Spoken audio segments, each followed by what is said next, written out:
I must be doing it wrong. Whenever something doesn't work, that's a natural response to have. And in a world that is driven by and obsessed with results and constantly finding new ways to measure those results, when it doesn't seem as though our prayers are working, it's a natural thing to think, maybe I'm doing it wrong.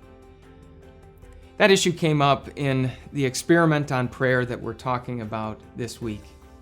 Prophets of Baal had set up an altar to their God. Elijah had set up an altar to the Lord. They were both going to pray and see which God answered, and the prophets of Baal went first.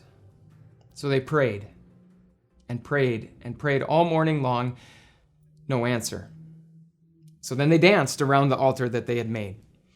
Still no answer. About halfway through the day, Elijah began to sort of taunt them. He said, maybe your God is taking a nap. Maybe he's away from his desk. Maybe you just need to be louder to get his attention. And they listened. Not only did they get louder and louder, but we're told that they actually used swords to cut themselves. They made themselves bleed. And we're told that this was their custom. This was their strategy for prayer. They thought that they had to earn their God's attention and his answer to their prayers. Do you think we might ever pursue the same strategy when it comes to our prayers? That if it doesn't seem as though they're working, we think that maybe we're doing it wrong. Maybe we need to pray longer or more sincerely. Maybe we need to sort of tidy up our lives so that God is more inclined to give us what we're asking for. In one way, shape, or form, we convince ourselves that somehow we need to earn God's attention or earn his answer to our prayers. Let me say this clearly. That is not how prayer works. It's no accident that when Jesus taught us how to pray, he told us to begin with the words, "Our Father in heaven." Because of what Jesus has done for us, the God of the universe is our Father.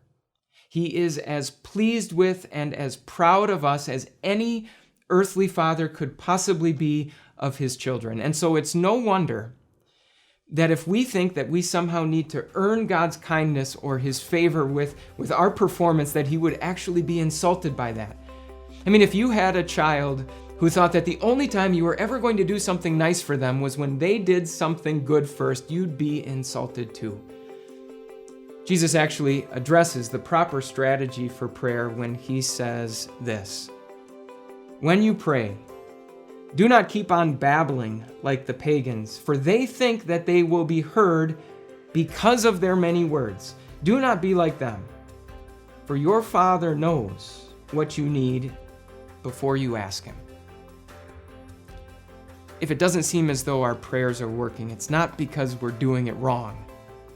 No, instead, because we know that God is our Father in heaven, we can be confident that whatever he gives us is right.